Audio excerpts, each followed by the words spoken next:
바쿠로자와의 살인. 그 마을은 히다카 지방의 중앙에 위치해 있었다. 그 마을에 도착한 때는 정오에서 15분쯤 지난 시각이었다. 그저께 신문에 살인사건이 일어났다는 기사가 실린 마을이다. 센도 타카시는 그 마을, 그 지구의 이름을 기억했다. 아니, 그뿐만이 아니다. 피해자의 이름도 선명히 기억했다.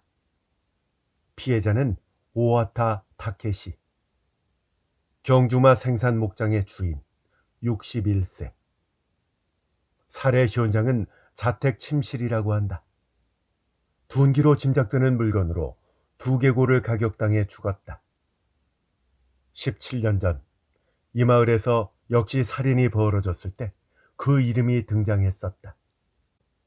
센도는 그 당시 토마코마이 경찰서 형사방범과 신참수사원으로 수사본부에 참여했었다. 약 2주 동안 이 마을의 여관에서 머물며 탐문을 수행했었던 것이다. 지역과 나이가 일치했다. 이번 사건의 피해자 오와타 타케시는 17년 전 사건의 관계자와 동일 인물임에 틀림없다. 목장주 살해당하다. 자택 침실에서 벌어진 흉악한 범죄. 지역신문 사회면 헤드라인은 위와 같았다. 피해자에 대해서는 다음과 같이 기술했다.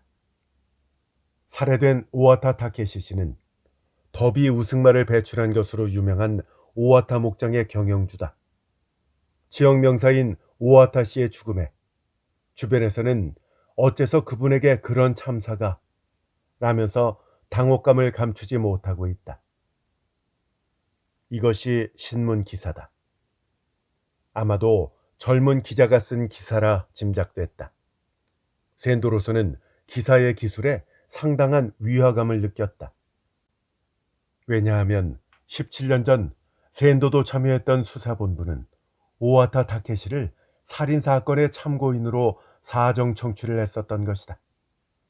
표면적으로는 참고인이었지만 수사본부 내에서는 사실상 오와타 타케시를 사건의 피의자로 간주했었다. 하지만 오와타를 체포소송검에도 공판을 유지할 만한 물증이 없어서 결국 수사본부에서는 체포를 보류했다. 이윽고 수사본부는 해산되었고 사건은 결국 미제로 처리됐다. 그리고 재작년 가을 시효가 성립되었다. 17년 전 센도는 수사본부가 설치된 이마을 경찰서에서 피의자였던 오와타 타케시의 얼굴을 딱 2번 보았다. 오와타는 당시 40대 중반으로 햇볕에 그을린 까무잡잡한 피부에 혈색이 좋은 중년 남성이었다. 눈, 코, 입이 모두 크고 눈썹이 짙은 이른바 호걸 타입의 얼굴이었다. 오와타 목장이 위치한 지구는 경주마 생산 목장과 육성 목장으로 특화된 마을이다. 이 마을은 경종마 목장이 많은 히다카 지방 안에서도 특히 탄탄한 규모의 유명 목장이 많이 모인 곳이다. 그 중에서도 오와타 목장은 이 마을에서 톱 클래스인 명문 목장이었다. 오와타는 이 마을의 토박이 목장주가 아니었다. 17년 전 그 사건이 일어나기 5년쯤 전에 전 주인에게서 그 목장을 양도받으며 이 마을로 왔다. 그 전에는 치토세시 교회에서 작은 경종마 목장을 경영했다고 한다. 이 마을 목장을 매수하게 된 경위와 관련해서 오와타를 못마땅하게 여기는 사람은 사기로 가로챘다라고까지 표현했다. 얼마 안 되는 빚을 빌미로 압류 절차를 밟아서 수중에 넣었다는 소문이 돌았다. 국도 235, 흔히 우라카와 국도라 불리는 도로를 달린 센도는 마을 시가지에 들어가기 직전에 신호가 있는 교차점에서 좌회전했다. 여기서 내륙 쪽으로 몇 킬로미터 더 들어가면 바쿠로자와라는 지구에 들어선다. 오와타 목장은 바쿠로자와 주변 계곡과 구릉지대에 자리 잡고 있다. 도로는 주택지를 금세 벗어나서 목장지대로 진입했다. 구릉지대 초입부터 농업시험장 입구에 이르는 도로 10km가 벚나무 가로수로 우거져 있다. 지금은 마침 벚꽃이 다 진 시기였다. 지난 주말이 마지막 피크였을 것이다. 일요일에는 이 일대 도로가 꽃구경 인파가 몰고 온 자가용으로 넘쳐났을 것이다.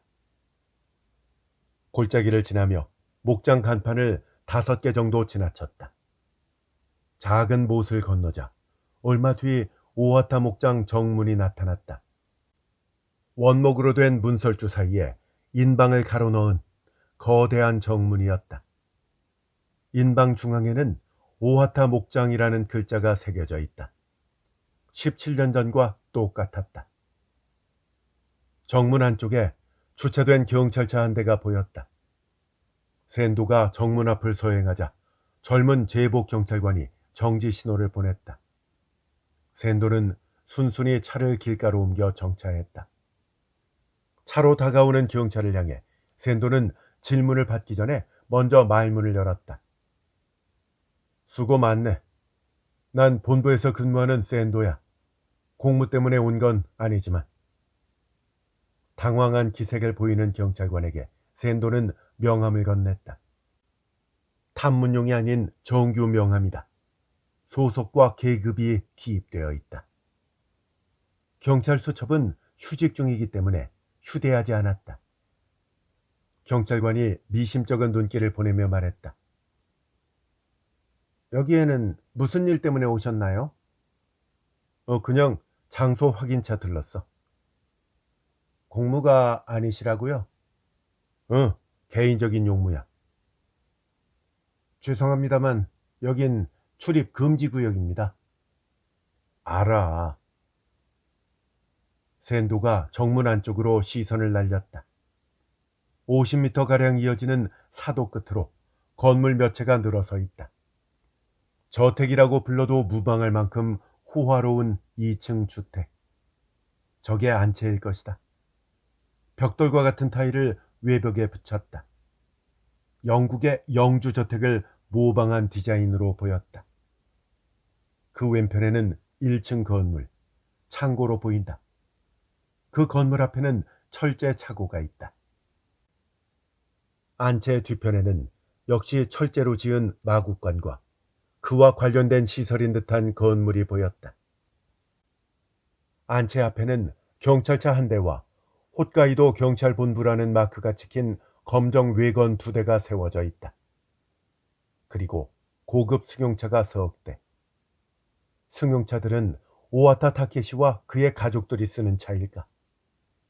주변에 인기척은 느껴지지 않는다. 경찰관이 말했다. 만약을 위해 면허증을 보여주시겠습니까? 그러지. 하고 센도가 운전면허증을 보여주었다. 명함과 면허증을 비교해 보더니 경관이 말했다. 뭐 전할 말씀이라도 있나요? 아니, 됐어. 근데 현장은 저 안채인가? 경찰관이 고개를 저었다. 죄송합니다. 그건 말씀드릴 수가 없어요. 경찰관이 명함과 면허증을 함께 돌려주었다. 센도는 경관에게 손을 들어 인사하고는 차를 출발시켰다. 적당한 데서 방향을 바꿔서 시가지로 나갈 작정이었다. 방금 전 좌회전한 교차점으로 돌아와서 우라카와 국도로 들어갔다. 사실상 이 교차점부터 시가지가 시작된다. 시가지에서 얼마 안 지나서 마을 경찰서가 나타났다. 센도는 시계를 보고 나서야 점심을 먹어야 되겠다는 마음이 들었다. 패밀리 레스토랑이라도 눈에 띄면 망설이지 말고 들어갈 작정이었다. 그때 휴대전화 징동이 울렸다. 센도는 액정을 보았다. 사쿠마로부터의 전화였다. 사쿠마는 이 마을 경찰서 형사생활안전과에 근무하는 수사원이다. 센도는 길가에 차를 세우고 휴대전화를 귀로 가져갔다. 들었어? 라고 사쿠마가 말했다. 놀랐다. 정문 앞에 있던 젊은 경찰관이 연락했을 것이다. 사실 예상 가능한 수순이었다. 사쿠마의 말이 이어졌다. 공무요? 그럼 이제 복귀한 거요? 사쿠마도 센도가 현재 휴직 중이라는 사실을 알고 있다. 아마 그렇게 된 사정까지도. 센도가 말했다. 아니요, 아직도 쉬고 있어요. 오늘은 개인적인 일 때문에 이 동네 왔다가 옛날에 담당했던 사건이 생각나서요. 그 얘긴 어딜 가나 떠들어대고들 있어. 근데 대체 어떤 사건이었던 거요? 뭐 파악이 가능해야 짐작이라도 하지. 네가 좀 가르쳐주면 안 되겠냐? 저야 상관없죠. 근데 사건의 윤곽은 좀 잡혔나요? 그저께만 해도 수사원 모두가 금세 해결될 거라고 생각했었어. 현장이 자택 안채의 침실이었거든. 누가 보아도 강도 사건은 아니잖아. 그래서 가족을 불러서 사정을 물어봤는데 그게 수상한 점이 나오지를 않는 거요. 그러다가 오늘에서야 이거 골치 아픈 사건이 되는 게 아니냐 하는 의견이 나오기 시작했어. 저녁까지 용의자를 추출하지 못하면 수사본부 설치를 요청해야 돼. 가족의 소행이라고 단정할 수 없었나 보죠? 그려. 뜨내기가 저질렀을 가능성도 완전히 지울 수는 없거든. 주변의 평판은 가만히 있어도 들려오더구만. 뭐 죽으니까 하는 말인데요. 라는 식으로 말이요. 가식 없는 이야기겠지. 그래서 동기만 따지면 가족 말고도 의심이 가는 인물이 한둘이 아닌 상황이요. 예를 들면요. 옛날에 그 사건을 들먹이는 사람이 많더라고. 물론 관계가 있다고 대놓고 말하지는 않는데 왠지 신경이 쓰이네. 이번 피해자가 17년 전 사건 당시에는 피의자였다면서. 네, 피의자 중에 한 사람이었죠. 근데 지금 마을에 있어? 올 수 있으면 점심이나 같이 먹지. 혹시 이 마을에 패밀리 레스토랑이 있나요? 사쿠마가 대형 체인 이름을 말했다. 거기서 5분 후에 보자면서. 센도는 승낙하고 휴대전화를 주머니에 담았다. 사쿠마 료지 경부보는 밝은색 컨버터블 컬러 코트를 걸치고 패밀리 레스토랑에 나타났다. 센도보다는 서너 살 연상이다. 아사히카와 추오 경찰서에서 짧은 기간 동료로 근무했었다. 경찰관이 되기 전 2년 동안 백화점 직원이었다는 이색 경력을 지닌 특이한 인물로 그 나이 때 경찰관으로는 보기 드물게 발군의 패션 감각을 자랑했다. 사쿠마는 가게 안을 요리조리 둘러보았다. 점심시간인데도 넓은 가게 안에 손님이라고는 4팀뿐이다. 다른 사람 귀를 신경 쓰고 말 것도 없었다. 사쿠마는 웨이트리스에게 정식을 주문하고 말했다. 저 어디까지 들었어? 센도가 대답했다. 신문 기사가 다예요. 경찰 발표를 기반으로 한 기사에 따르면 사건은 이틀 전 새벽에 일어났다. 그저께 아침 오와타 타케시의 아내가 침실에 갔다가 남편의 사체를 발견했다. 오와타 타케시는 둔기로 추정되는 물건으로 이마를 가격당해서 죽었다고 한다. 이마의 뼈가 함몰될 만큼 상처가 깊었다. 검시 소견으로는 강력한 일격에 의한 상처라고 했다. 흉기는 발견되지 않았다. 그 전날 밤 오와타는 자정이 넘어서까지 마을 내 술집에서 술을 마셨다. 음주운전을 하고 귀가한 다음 발견될 때까지 약 9시간 사이에 살해된 것으로 추정되었다. 사법 해부를 통한 위의 내용물을 보건대 사망 추정 시각은 새벽 3시에서 6시 사이로 간주되었다. 실내가 어지러진 흔적은 없었다. 사쿠마를 포함한 수사원들은 최초의 내부 범행이라고 판단을 내렸었다. 가족 혹은 목장 직원에 의한 살해라고 보았던 것이다. 바로 부인과 두 아들을 불러서 사정 청취를 받았다. 거기까지 듣고 샌도가 질문했다. 오와타는 안채 침실에서 혼자 자고 있었나요? 그려. 사쿠마가 커피를 한 모금 마시고는 말했다. 안채 1층 안쪽에 침실이 있었어. 더블 베드고. 부인하고는 오래전부터 각방을 썼다고 하더구만. 그날 밤에는 2층에서 자고 있었다고 증언했고. 부인 말이여. 부부 사이가 안 좋았다는 뜻입니까? 뭐 부인 말로는 별 문제 없었다고 하는데 좋을 리가 없지. 오와타는 이웃 마을에 다른 여자가 있었거든. 미용실을 하는 여잔데 그저께는 그 여자랑 있다가 마을로 와가지고 한 잔 더 한 거요. 그럼 부인의 범행일 가능성이 농후하다는 말입니까? 아니, 점점 가능성이 희박해졌어. 사체 상처를 보면 둔기로 일격을 한 거거든. 근데 그 부인은 키가 150cm도 안 되는 아주 작은 몸집의 여성이여. 그런 짓을 하기에는 조금 무리지. 물론 흉기는 아직 발견되지 않았지만 말이여. 샌도는 한 학설을 떠올렸다. 가족 내 살인일 경우 동기는 증오일 경우가 많다. 그럴 경우 일반적으로 얼굴에 무수히 상처를 가함으로써 증오를 표출하게 된다. 둔기로 일격했다는 살해 방법은 그 학설과는 다소 어긋나는 것이다. 샌도는 물었다. 두 아들은 어디에 있었다고 하던가요? 장남은 이 마을에 살아. 오와타 목장의 모회사인 오와타 개발 흥업의 전무로 건설 사업을 담당한다고 사쿠마가 설명했다.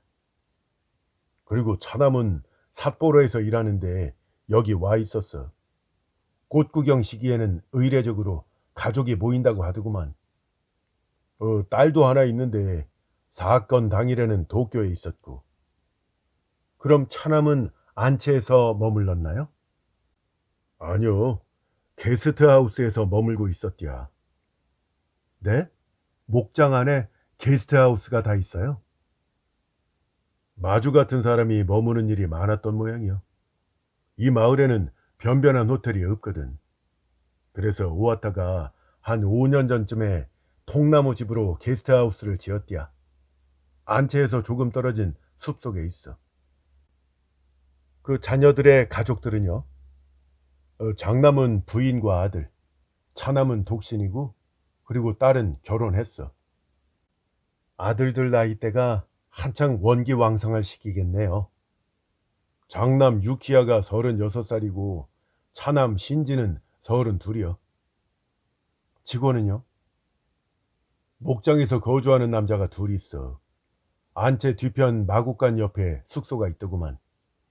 그 남자 둘 말고 마을에서 살면서 집안일을 돕는 아주머니가 한 사람 있고, 그 아주머니는 낮에 출근을 하기 때문에 사체가 발견된 당시에는 목장이 없었고. 직원들에 대한 사정 청취도 끝났나요? 그럼 셋 다 했어. 근데 딱히 수상한 점은 나오질 않았어. 목장에서 도망친 사람이라든가 혹은 미심쩍은 차량 같은 거요. 목격 증언은 아직 나오질 않았어. 현지 경찰에서 현재 가장 주목하는 인물은 누굽니까? 일단은 부인이지. 첫 목격자이기도 하고 안채에 있었으면서 범행을 전혀 눈치채지 못했다는 말을 순순히 믿기에는 좀 그렇잖아. 근데 말이여.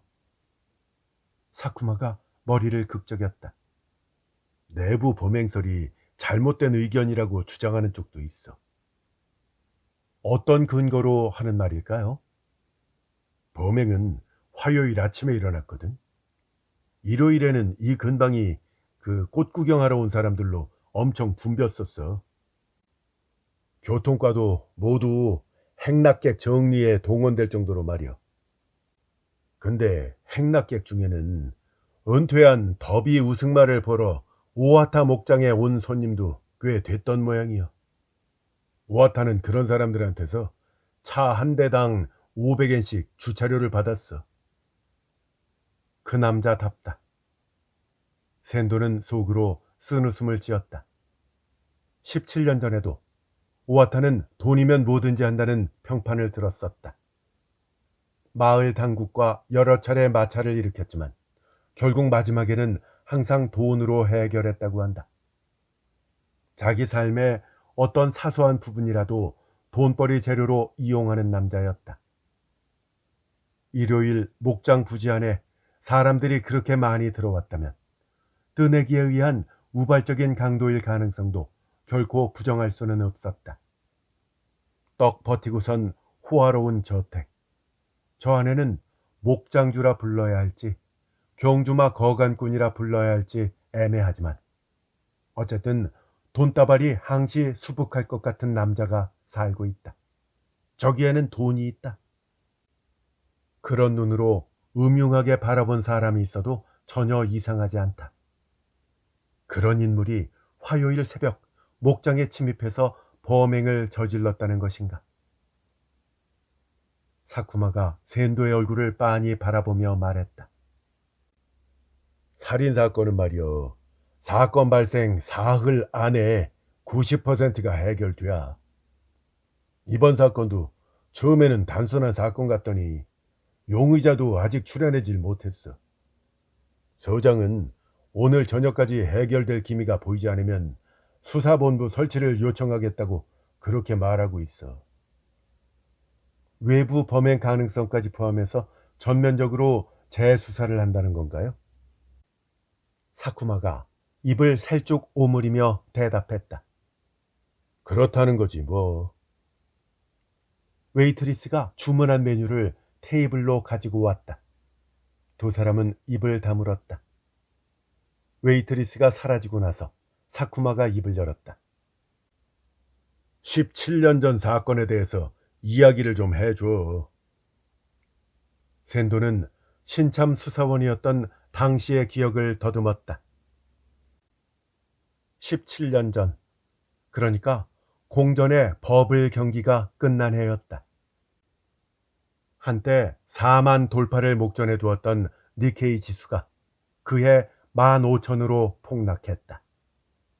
급속한 경기 위축에 따라 도경 관내에서는 조잡한 경제 범죄가 급작스레 늘어난 해이기도 했다. 경찰관이었던 샌도는 그해 2월 도쿄 키요세 경찰관 살해 사건에 대한 기억이 뚜렷했다.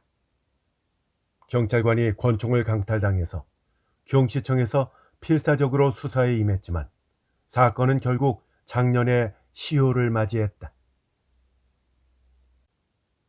문제의 사건이 발각된 것은 그해 10월이었다. 이 마을 수원지에서 가까운 산림에서 초로의 남성 사체가 발견되었다. 수색원이 제출됐던 건설업자였다. 나가누마 테루아키라는 사람이었는데 당시 나이 60세로 취미삼아 경주마를 키우는 인물이었다. 명색은 경주마 목장이었지만 지방 경마 대회에나 나갈 B급 경종마 몇 마리를 모은 정도였다. 사체는 두개골이 깨진 상태였다.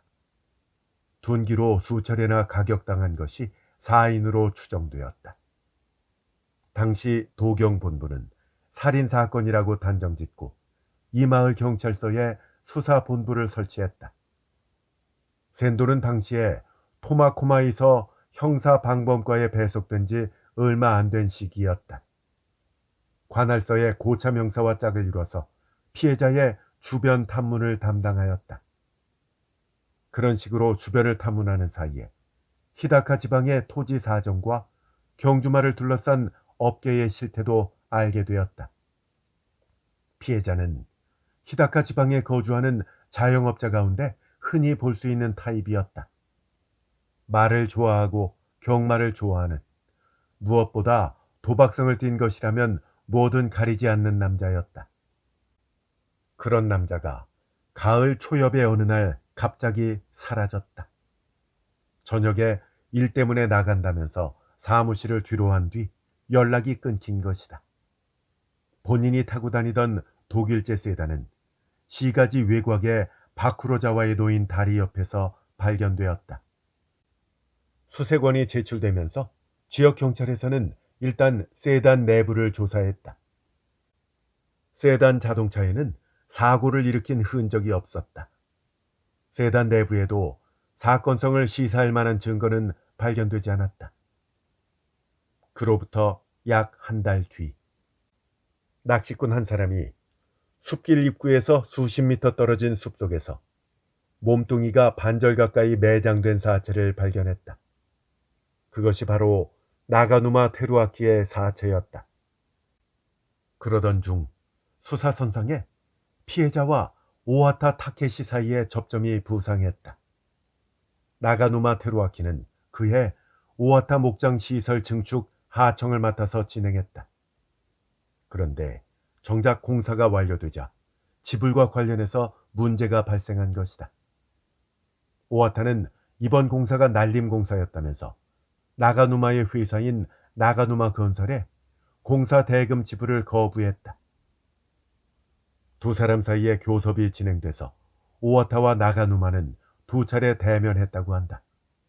한 번은 나가누마의 사무실에서, 또 한 번은 오하타 목장에서.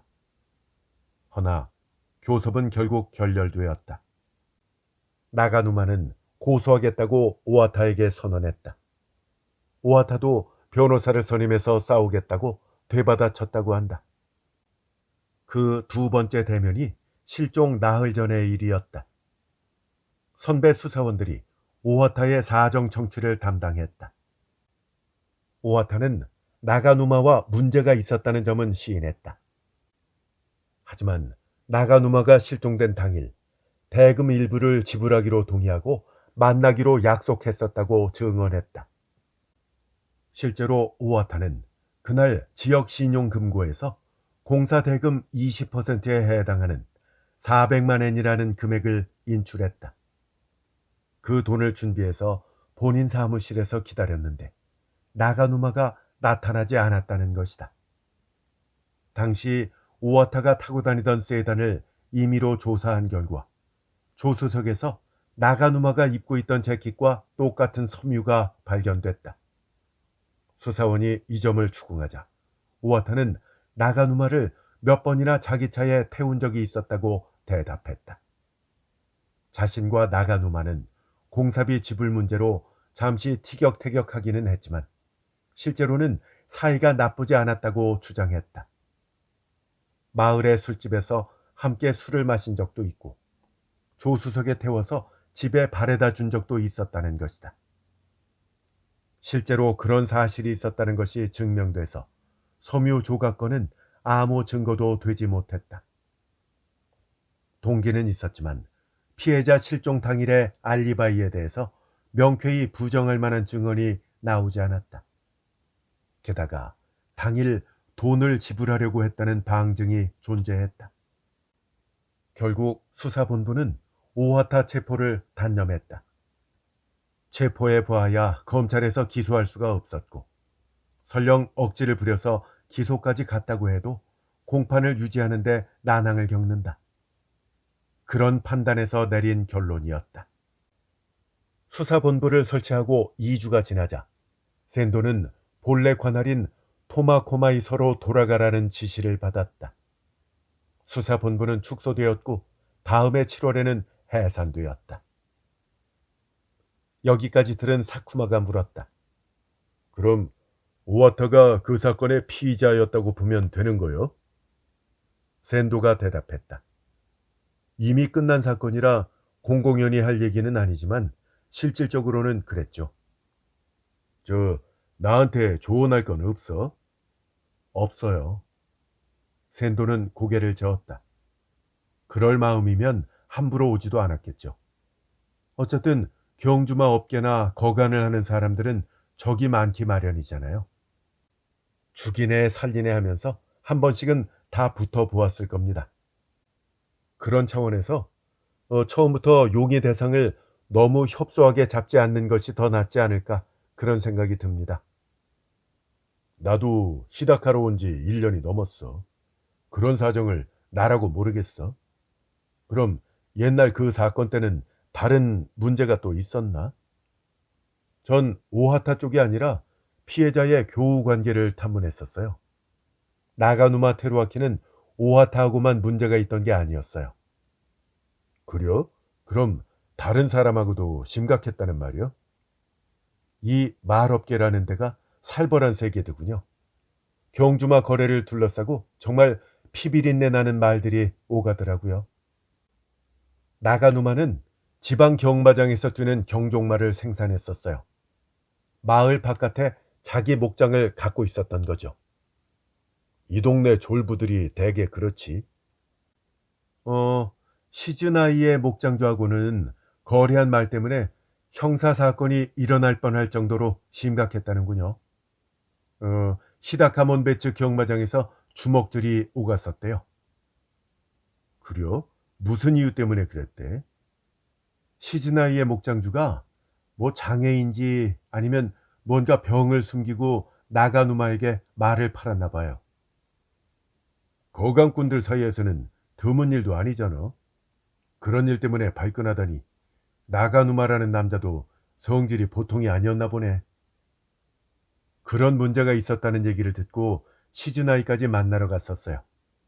근데 그 남자한테 알리바이도 없더라고요. 그래서 제가 첫눈에 편견을 갖고 말았어요. 수사본부에다가 조금 과장해서 보고를 했거든요. 그럼 그 탓에 수사본부가 엉뚱한 데서 헤맸겠구만. 첫 사흘간 혼란만 가중시켰죠. 덕분에 사람을 첫눈으로 판단하지 말자는 뼈저린 교훈을 얻었어요. 그때 옛날 기억이 하나 더 났다. 지금까지는 한 번도 떠올린 적이 없는 기억이었다. 신문 기사를 보고 이 마을로 찾아와서 사쿠마에게 17년 전 수사에 대해서 말하는 동안에 그 기억이 문득 대뇌 표면에 부상한 것이다. 센도가 말했다. 아참, 갑자기 생각났는데요. 나가누마는 여자하고도 문제를 일으킨 적이 있어요. 나가누마는 그런 사건이 일어나기 2년쯤 전에 만나던 여자와 헤어지네 마네하면서 온 동네가 떠나갈 듯이 난리를 쳤다는군요. 그 일로 여자 쪽 가족까지 휘말리면서 마을에 소문이 파다했었답니다. 근데 마을의 한 술집에서 일하던 그 여자가 어느 날 갑자기 마을에서 사라졌어요. 사건성이 있을지도 모른다는 판단하에 다시 확인해 보라는 지시가 떨어졌었죠. 그려? 그럼 그걸 네가 담당했어? 네. 근데 결국 그 여자는 삿포로로 나가서 어린 남자아이를 키우면서 스스키노에서 일한다는 사실이 밝혀졌죠. 그럼 그 사건과는 관련이 없었구먼. 그런 것 같아요. 물론 그 이상의 사정 청취는 없었지만요. 그러니까 피해자도 복수의 인간으로부터 원성을 듣는 처지였다 이런 얘기지? 그렇죠. 탐문 나갔던 수사원 모두가 수사본부에 돌아올 때면 다들 이상한 정보 하나씩은 들고 오는 거예요. 그러면서 떠오르는 인물들 모두가 다 수상하게 보였었어요. 그런 사건이었구만. 난 몰랐어. 사쿠마가 손목시계를 보았다. 아유, 시간이 벌써 이렇게 됐네. 나는 서로 돌아가야 되겠어. 오후에 장남을 호출할 거요. 그리고 2시간 뒤에 차남을 부를 거고. 저 오와타의 장례식은 언제죠? 내일 사체가 삿포로에서 돌아와. 곧바로 경야를 치르겠지 뭐. 오와타 목장을 볼 수는 없나요? 집안은 불가능해. 바깥은 상관없지만은 내가 요시카와한테 일러줄게. 요시카와라뇨? 거기서 봤잖아. 지역과 순사요. 그 젊은 경찰관을 말하는 것인가? 센도는 계산서를 들고 자리에서 일어났다. 오와타 목장 정문 앞에서 센도는 차를 멈췄다. 아까와 마찬가지로 요시카와라는 젊은 순사가 경찰차에서 바로 내리고는 다가왔다. 샌도는 다시 한번 자신을 밝히며 사쿠마의 이름을 댔다.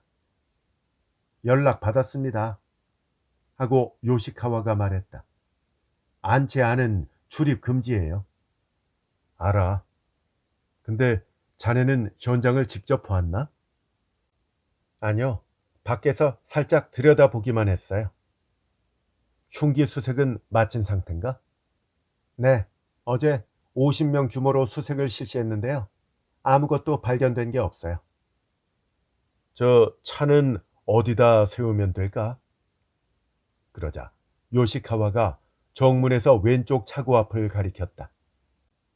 저쪽으로 주차 부탁드립니다. 정문 안쪽도 주차 공간으로 쓸 수 있게 포장되어 있다. 17년 전 이곳은 자갈만 나뒹구는 공터였다. 샌도는 오와타 목장 안채 주변을 다시 둘러보았다. 새로 지은 호화로운 안채부터 주차장 주변 전경까지 상당히 많이 바뀌었다. 지난 17년 동안 오와타 목장은 더비 우승마를 배출하면서 꽤 호경기를 누렸을 것이다. 이젠 공사 대금을 가지고 치사하게 굴 형편은 아니었을 것이다. 안채 앞에 주차됐던 외건 차량은 사라졌다. 감식반이 작업을 마치고 떠난 걸까? 그렇게 생각하고 있는데 요시카와가 다가와서 물었다. 어제까지만 해도 온갖 방송국에서 다 몰려왔었는데요. 오늘은 썰물처럼 다 빠져나갔어요. 샌도는 다소 의아하다는 생각에 물었다. 카메라 한 대쯤은 여길 지키고 있을 만도 한데. 모두 관할서 앞으로 이동했어요. 아들들이 호출됐기 때문인가? 아마도 그렇지 않을까요? 매스컴에서 일찍부터 한쪽에다가 초점을 맞췄구만. 그 장남이 또 툭하면 울컥하는 성격이라 카메라를 들이대면 좋은 그림이 나올 거예요. 17년 전에는 오와타의 자식들은 보지 못했다. 그때 장남은 20살쯤 됐을 터였다. 샌도가 물었다. 좋은 그림이라니? 머리에는 헌팅캡, 위에는 가죽 점퍼, 그리고 밑에는 허벅지까지 올라오는 고무 장화. 꼭 옛날 토에이 영화에 자주 나오는 악역처럼 보일 테니까요. 살해당한 아버지도 그런 분위기를 풍기는 인물이 아니었나? 네, 그랬죠. 근데 둘째 아들은 정반대 타입이에요. 얌전한 편인가? 머리는 장발이고 삐쩍 마른 체격에다가 블랙 수트만 입고 다니죠. 아버지가 살해당했다는 얘기를 듣고도 별 동요하는 기색이 없었어요. 저 말이야, 혹시 목장 뒤쪽을 안내해 줄 수 있을까? 네, 그럼요. 따라오시죠. 요시카와는 샌도에게서 떨어져 경찰차 쪽으로 발걸음을 내디뎠다. 샌도가 요시카와를 불러 세웠다. 근데 이 집에 개는 안 키우나? 17년 전 오와타가 개를 키운 사실이 기억났다. 자기가 키우는 독일 셰퍼드를 끌고 가서 자신과 옥신각신한 상대한테 덤비라고 부추겼다는 정보도 들었다. 만약 개가 있다면 살인범이 외부에서 침입하는데 어려움을 겪지 않았을까? 요시카와가 고개를 저으며 말했다. 얼마 전까지 키웠다고 들었는데요. 이름은 모르는 하여간 사냥개였다고 하는데 죽었답니다. 얼마 전이라고 하면 언제?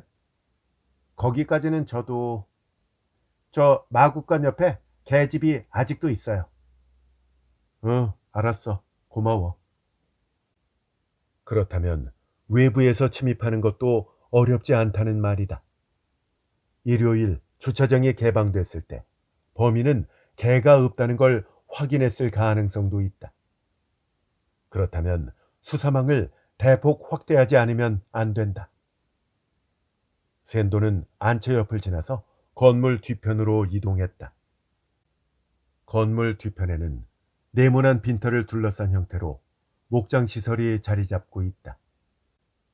오른쪽으로 삼각 지붕을 얹은 녹색 건물이 바로 마국간이다. 지붕에는 환기용 첨탑이 달려 있다. 왼쪽에는 이른바 D자형 조립 건물, 아마 창고로 쓰는 듯 했다. 마국간의 정면은 말 사육장이었다. 건초 주위에 모여든 서러브레드종 4마리가 보인다. 마국간의 안을 들여다보니 바로 앞 마방에서 쇠괄키로 변과 집 등을 정리하는 청년이 보인다. 모자를 눈썹까지 깊게 눌러쓰고 하늘색 전신 작업복을 입고 있다. 전신 작업복이 몸에 끼는 듯해서 조금 답답해 보였다. 샌도와 눈이 마주치자 청년은 손을 멈추고 미소를 지으며 인사를 건넸다. 안녕하십니까? 과하다 싶을 정도로 목소리가 크다. 샌도가 순간 눈을 끔뻑거렸다. 하지만 청년의 표정은 마냥 천진난만했다. 그래, 안녕. 하고 샌도도 인사를 건넸다. 난 경찰인데 자네는? 경찰서에서 오셨구만요. 저는요, 하라다라고 합니다. 여기서 일하나 보지? 네, 1월부터 오아타 목장에서 일하게 됐거든요. 말투가 어딘지 모르게 미덥지 않다. 좀 더 질문을 해볼까 하는데 뒤에서 목소리가 날아들었다. 하라다! 농땡이 피지 마! 뒤돌아보니 때에 찌든 작업물을 눌러쓴 빼빼 마른 중년 남자가 서 있었다. 청년과 똑같이 전신 작업복 차림이지만 색깔은 옅은 녹색이다.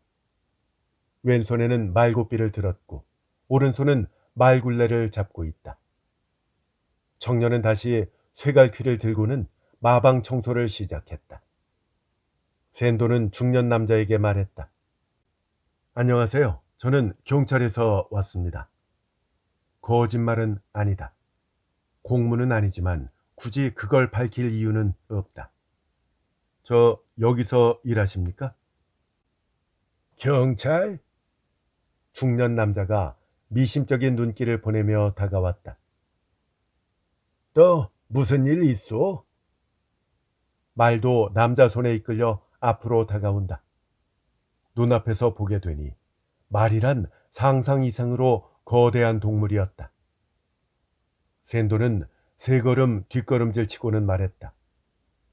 그런 건 아니지만 현장에는 자주 와봐야 해서요. 죄송합니다. 저 성함이 나는 칸노라고 합니다. 이 목장의 관리인이에요. 아, 예. 협력해 주셔서 감사합니다. 칸노는 주름이 많은 남자였다. 현장물을 먹은 지 오래됐다는 흔적일까. 칸노는 미심쩍어하는 기색을 얼굴에서 지우지 않은 채 물었다. 어떻게 되고 있습니까? 범인은 알아내셨소? 아직 수사 중이라서요. 내일이면 경야요. 경야가 코앞에 닥쳤는데 범인 하나 못 잡아서야 원. 열심히 노력하고 있으니까 걱정 안 하셔도 됩니다. 혹시 그 후로 뭔가 떠오른 기억 같은 건 없으신가요? 아니요. 생각나는 건 다 얘기했수다. 이 목장 사정에 대해서는 훤하시겠네요. 암요. 일한 지 벌써 3년이나 됐으니까요. 의외의 발언이었다. 관리인이라고 본인을 소개해서 여기서의 경력이 오래됐다고 속단하고 말았다. 마을 목장 일을 오래 하셨나 보죠? 그런 편이요. 여기 오기 전에는 미호에서 일했었어요. 미호라고 하면 이바라기현 미호의 JRA 훈련시설을 말하는 것일까? JRA는 일본 중앙경마회를 말한다. 그렇다면 업계 인연으로 오와타 밑으로 들어오게 된 것일까? 칸노는 말을 오른쪽 마방에 집어넣고는 통로로 돌아왔다. 아, 참. 샌도는 칸노에 대한 정보를 익히 알고 있는 척하며 이렇게 물었다. 칸노 씨가 여기 오기 전에 여기서 근무하던 관리인이 그만뒀잖아요. 그 관리인이 그만둔 이유를 듣지 못했네요. 나카야마 씨 말이요? 네, 맞습니다. 나카야마 씨. 글쎄요. 일이 서툴렀다고 들었어요. 그래서 날 데리고 온 거죠. 그만두면서 별말은 없었나 보죠. 글쎄요. 난 모르겠수다. 지금 어디 사는지 혹시 아십니까? 아, 모른다고 했잖아요. 현재 상황을 회피하고 싶어하는 칸노의 심정이 읽혔다. 어쩌면 본인이 의심받고 있다는 생각에 이런 태도를 보이는지도 모른다. 샌도는 칸노를 그만 놔주기로 했다. 저 게스트하우스로 가려면 어떻게 가면 될까요? 칸노가 왼편 마구간 출입구 쪽을 가리키며 말했다. D자형 조립창고 옆으로 길이 나 있어. 그 길을 따라 쭉 가면 나올 거요. 네, 고맙습니다. 샌도가 마구간 출입구로 향하는데 뒤에서 칸노의 목소리가 들려왔다. 이런 도구함 정리하라고 한 게 언젠데 이 꼴이야? 죄송합니다. 라는 하라다 청년의 목소리. 샌도는 마구간에서 나와서 주변을 관찰하며 게스트하우스로 향했다. 게스트하우스로 향하는 길도 간이 포장이 되어 있었다. 여기서 숙박하는 손님은 차를 타고 게스트하우스까지 갈 수 있게 해놓은 것이다. 이윽고 길이 얕은 내리막길로 변했다. 졸참나무가 우거진 사이로 길이 이어진다.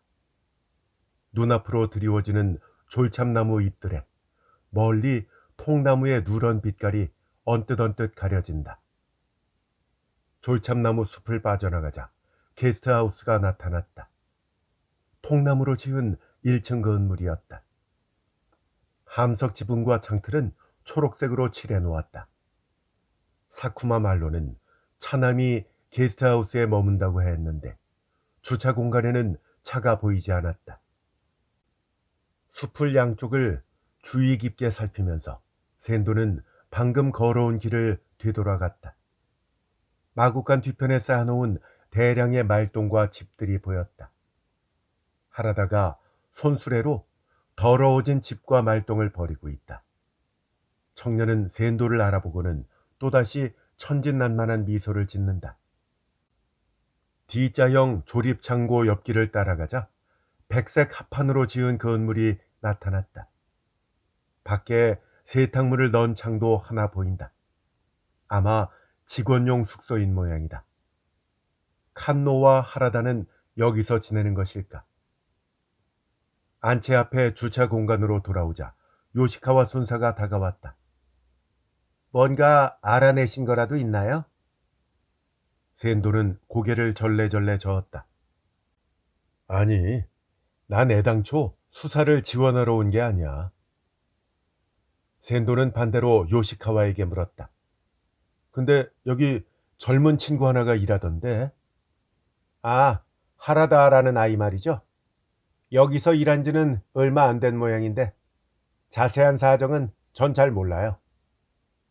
그럼 여기서 일하는 사람은 칸노라는 관리인, 또 하라다라는 젊은 친구, 이렇게 둘 뿐이겠구만. 또 둘 다 저쪽 숙소에서 지내나? 아니요. 라고 요시카와가 직원 숙소 쪽으로 눈길을 돌리며 대답했다. 하라다는 D자형 조립창고 구석방에서 숙박한다고 들었어요. 샌도는 고맙다는 인사를 하고 자기 차로 갔다. 이제는 나가누마 테루아키의 사체가 발견된 수원지 쪽에 가보자.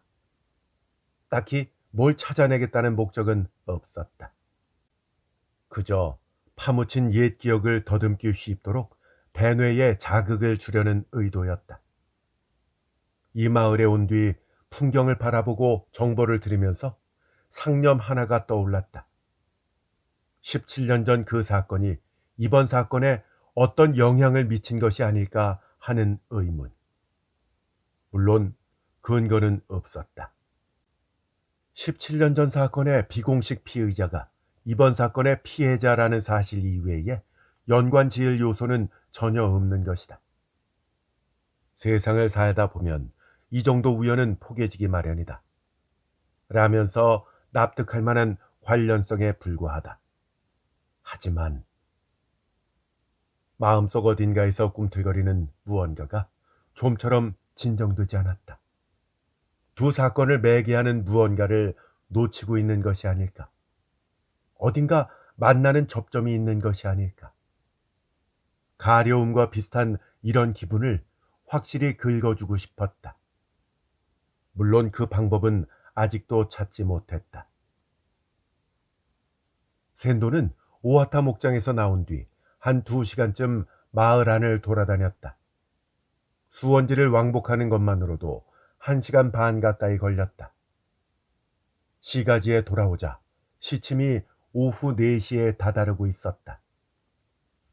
우라카와 국도와 면한 예전 나가누마 건설 사무실이 있던 곳은 이미 다른 회사로 바뀌어 있었다.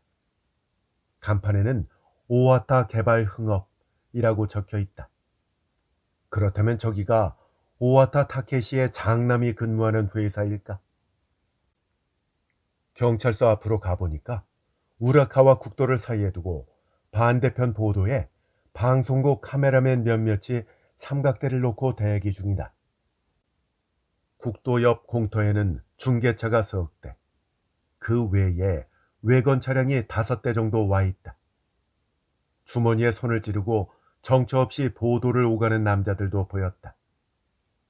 그런데 그 중에 낯익은 인물이 있었다. 삿포로 신문사에서 경찰 담당이었던 기자다. 나이는 샌도와 동년배일 것이다. 형사 사건이 나면 귀신같이 알고 나타나는 남잔데 수사원들을 제치고 먼저 현장에 나타나서 취재하는 경우도 종종 있었다. 그래서 도경에서는 신참 형사보다 더 쓸만하지 않냐 하는 농담까지 나왔다고 한다. 아즈마. 아마 이름이 아즈마일 것이다. 지금 그는 눈에 띄지 않는 빛깔의 하프 코트를 입고 경찰서 건물을 빤히 쳐다보고 있다. 휑한 머리가 바람에 나부끼는 광경이 괜히 안쓰러워 보인다. 지난 사흘 동안 그는 어느 정도나 취재를 했을까? 17년 전 사건에 대해서도 당연히 기억하고 있을 것이었다. 샌도는 일단 경찰서 앞을 지나고 나서 다리 앞에서 방향을 바꿔 마을 시가지로 돌아왔다. 예약해둔 비즈니스 호텔은 우라카와 국도에서 역 앞 방향으로 꺾어지는 길에 있었다. 샌도는 옷장보다 겨우 넓다고 할 방에 체크인을 하고는 사쿠마에게 전화를 걸었다. 예상대로 전원이 꺼져 있다. 장남 혹은 차남의 사정 청취 중일 것이다. 문득 생각이 나서 아줌마에게 전화를 걸어보았다. 경찰서 앞에서 코를 킁킁거리고 있던 눈치 빠른 신문기자. 샌도는 과거에 발표되지 않은 수사 정보가 아줌마의 기사에 의해 새어나가서 무슨 의도로 그랬느냐고 추궁을 했던 적이 있었다. 증거가 인멸되면 당신이 책임질 거냐 하고 물었던 것이다. 아줌마는 샌도의 항의를 무시했지만 외려 그 건을 계기로 서로 정보 교환을 하는 사이가 되었다. 전화가 연결되자 아줌마가 말했다. 어쩐지 아까 본 것 같더라고요. 역시 오셨군요. 이 마을하고는 구연이 있어서 말이야. 나가누마 테루아키 살인사건 말이죠. 저도 취재 왔었어요. 잠깐 커피라도 마실까? 거기서 기다려봐야 앞으로 2시간은 자식들 나오는 꼴 보지 못할걸?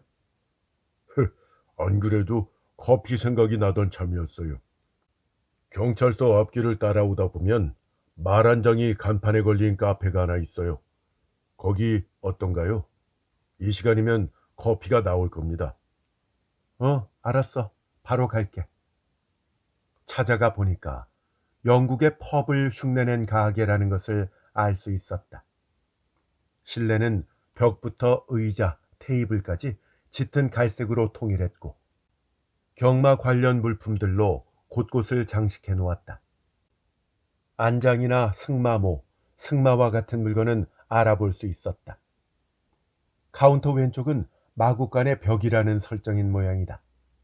편자와 채찍, 철제 등자, 제갈 등이 노쇠 고리에 걸려 있다. 저건 편자를 다듬는 도구일까?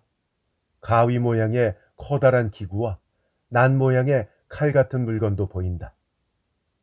카운터 맞은편 벽 앞에는 업라이트 피아노, 그 위는 십수개의 액자가 놓여 있다. 어느 액자나 옛날 영국 경마장 풍경인 듯한 사진들이다. 경주마 마을에는 하나쯤은 있음직한 가게다.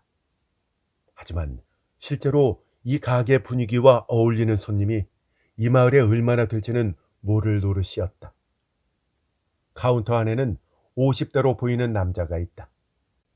하얀 셔츠에 체크 조끼, 얼굴에는 정밀하게 다듬은 수염을 기리고 있다.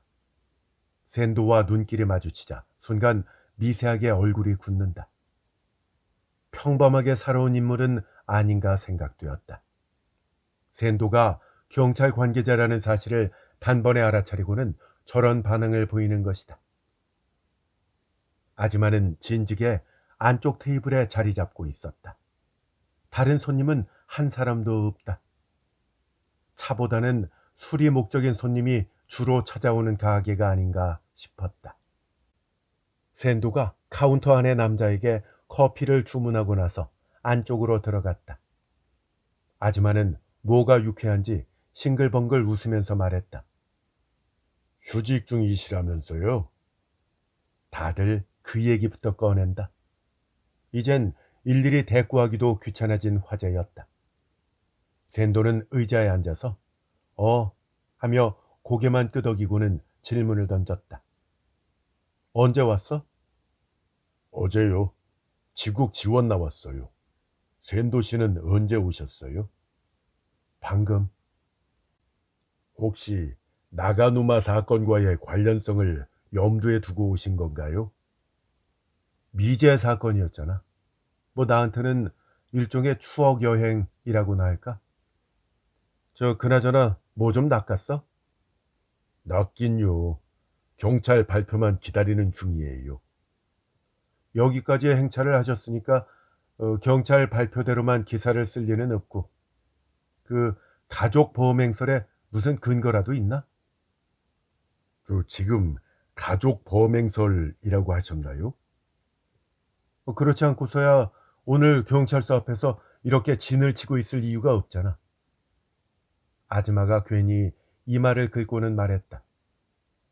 굳이 근거가 뭐냐고 물으시니까 대답하자면 피해자와 두 아들 사이의 관계죠. 아버지를 빼닮은 장남과 도시풍의 차남. 이 두 아들이 아버지랑 어쨌기에 그래? 부친 혐오입니다. 둘 다 아버지를 죽이고 싶어 할 만큼 미워했죠. 아즈마가 고쳐 말했다. 아니요, 과거형이 아니라 현재도 미워하죠. 그래? 꽃구경도 함께 가는 가족이라고 들었는데 작년 꽃구경 때 부자 간의 대립이 절정에 다다랐던 모양이더라고요. 오와타가 유언장을 다시 쓰겠다는 말을 꺼내면서 분위기가 험악해졌대요. 물론 제가 그 자리에서 직접 지켜본 것은 아니지만요. 유언장을 다시 쓰겠다는 말은 유산 상속을 정상적으로 하지는 않겠다라는 뜻이겠네. 오와타한테는 딸이 하나 있어요. 당연히 아시겠습니다만. 결혼하고 도쿄에서 지낸다고 들었는데 오와타가 그 딸을 예뻐한답니다. 사위 보고도 나중에는 이 마을로 와서 살았으면 좋겠다 하는 말을 곧잘 했다는군요. 그러다가 그날 오와타가 아들 몫의 유산을 전부 딸에게 주겠다고 선언을 해버린 거죠. 그래? 근데 어쩌다가 부자 관계가 그렇게 됐을까? 오와타는 평생 말 거간꾼으로 살아온 남자니까요. 그러니까 아들들도 말을 조련하듯이 키운 거예요. 그것도 구식 조련법으로 말이죠. 주먹으로 짓누르는 방식이었어요. 말한테는 통했는지 모르겠지만 사람한테까지 먹혔겠어요. 아즈마가 두 아들이 제각각 아버지와 충돌했던 에피소드를 일러주었다. 장남 유키아는 18살 때 사귀던 여자친구와 헤어지라며 아버지한테 두들겨 맞고는 사냥총을 아버지한테 쏜 적이 있다고 한다. 어머니와 일하는 사람이 필사적으로 만류한 덕에 총알이 빗나가면서 참사에 이르지는 않았다. 격앙한 오와타는 유키아를 흠씬 두들겨 팼다. 실신에서 구급차에 실려간 유키아는 낙마로 다쳤다고 꾸며서 삿포로에 있는 병원에 입원했다. 그 후 두 사람 사이에는 결코 풀리지 않을 뿌리 깊은 원한이 또아리를 틀었다고 한다. 유키아는 지금 오와타 소유의 오와타 개발 흥업이라는 회사의 전무다. 이 마을의 유일한 건설 회사를 실질적으로 경영하고 있다. 오와타 목장은 상법상 이 오와타 개발이라는 회사의 자회사이다. 물론 오와타 타케시가 사장이다. 차남 신지는 대학 진학과 관련해서 아버지와 대립했다. 신지는 초등학교 때부터 피아노를 배워서 음악적으로 자신의 진로를 고민했다고 한다. 아즈마의 설명은 다음과 같았다. 오와타는 아이들이 어렸을 적에 집에다가 업라이트 피아노를 들여놓았다. 허영으로 샀을지도 모른다. 가족 중에 피아노를 칠 사람이 필요해서 차남과 딸에게 가정교사를 붙였다. 허나 오와타의 바람과 다르게 딸은 금세 피아노를 그만두고 말았다. 대신에 차남 신지가 피아노에 몰두했다. 오와타로서는 오산이었다. 오와타는 신지에게 경영학이나 법학을 배우게 해서 자신이 소유한 회사 경영에 참가시키는 것이 목표였다. 그런데 신지가 끝끝내 음악 관련 학과로의 대학 진학을 고집피우자 오와타는 어느 날 도끼로 피아노를 부수고 그 잔해를 마을에서 불태웠다. 아버지의 서슬에 공포를 느꼈는지 신지는 음악을 포기하겠다고 약속했다. 그러고는 도쿄의 사립대학 경제학부에 입학했다. 그때의 앙금이 지금도 남아있을 터였다. 현재 신지는 오와타 소유의 회사 지사장으로 삿포로에서 지내고 있다. 부동산 관리 업무라고 한다. 신지는 뭔가 신규 사업에 진출할 구상을 하는데 오와타가 또 이 구상에 완고히 반대하는 상황이라고 했다.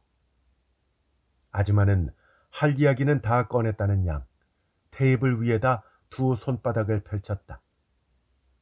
경찰에서도 다 아는 사실이겠죠?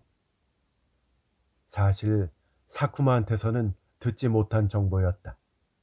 하지만 지역 경찰에서도 이런 가정사를 당연히 파악한 상태에서 아들에 대한 사정 청취를 행하는 것일 것이다. 샌도가 말했다. 근데 그런 에피소드 같은 건 여느 집안에서나 흔히 벌어지는 거 아닌가? 아즈마가 웃었다. 부자지간에 사냥총이 등장하고 도끼로 피아노를 때려 부수는 일이 흔한 것은 아니겠죠. 형제 사이는 어때? 글쎄요. 성격이 원체 다른 모양이더라고요. 서로 경원한다는 인상이랄까요. 근데 그 피해자는 부인하고도 각방을 썼다며? 딴 여자가 있었으니까요. 하지만 부인은 아무리 폭군인 남편일지라도 대접은 극진했나 보더라고요. 죽이고 싶을 만큼 원망하고 있었는지는 모르겠지만요. 동기 자체는 충분할 겁니다. 부인은 원래 어디 출신인데? 글쎄요. 치토세의 건실한 집안의 딸일걸요. 그쪽은 확인해보지 못했네요. 거짓은 아닐 것이다. 샌도는 눈앞에 놓인 커피잔을 들어서 이미 식어버린 커피를 한 모금 마셨다. 아줌마도 커피를 입에 가져가고 나서 말했다. 솔직히 가족에다가 초점을 맞추는 게 정말 맞는 것인지 자신이 없네요. 아줌마가 작년 카가와에서 벌어진 조모와 손녀 살해 사건을 입에 담았다. 그 사건 때도 사흘째까지 언론에서 피해자 가족의 범행이라고 의심했었잖아요. 그런 만큼 선입관을 배제하고 봐야 되지 않나 하는 생각을 지우기가 힘드네요. 하긴 그럴 수도 있겠네 하고 동의했다. 그때 가게 바깥이 소란스러워졌다. 샌도는 출입문 쪽으로 시선을 돌렸다. 두 뺨이 붉게 상기된 30대 남자가 들어왔다. 누군지 금세 짐작이 되었다. 오와타 타케시의 장남 유키야일 것이다. 헌팅캡을 쓰고 가죽 점퍼를 입고 있다. 신고 있는 장화는 프랑스제 승마용품인가 보다. 무턱대고 촌스럽다라고만은 할 수 없는 차림이었다. 사정 청취는 끝난 것일까? 샌도는 시계를 보았다. 아직 저녁 5시 전이다. 그렇다면 유키야에 대한 혐의가 완전히 지워졌다는 뜻인가? 관할서에서는 역시 불가항력임을 인정하고 상부에다가 수사본부 설치를 요청했는지도 모른다. 유키야 뒤로 카메라를 든 남자들이 우르르 몰려들었다. 방송 카메라를 든 사람도 있다. 그리고 그 뒤로 밀려오는 마이크를 든 남자 그리고 여자. 오와타 유키야는 아무 망설임 없이 카운터로 곧장 향했다. 그리고 카운터 위에 양 팔꿈치를 올리고 바텐더에게 말했다. 쫓아내줘. 그 말이 채 끝나기도 전에 오와타 유키야는 기자와 카메라맨들에게 둘러싸였다. 어떠셨나요? 무슨 질문을 받았습니까? 사정 청취를 받게 된 배경이 뭐죠? 그러자 바텐더가 일련의 언론사 무리들에게 일갈했다. 여긴 회원제야. 얼른 나가. 날카로운 목소리였다. 기자들이 행동을 멈추고 바텐더를 멀거니 바라보았다. 바텐더는 기자들을 둘러보며 다시 말했다. 이 가게는 회원제라니까 안 나가? 그 목소리부터 표정까지 역시 건실한 삶을 영위한 인물은 아닌 것 같았다. 기자들은 태반이 30대, 그 중에는 20대로 보이는 기자도 있다. 서로 얼굴을 마주보고는 못마땅한 표정으로 출입문 쪽으로 발걸음을 돌린다.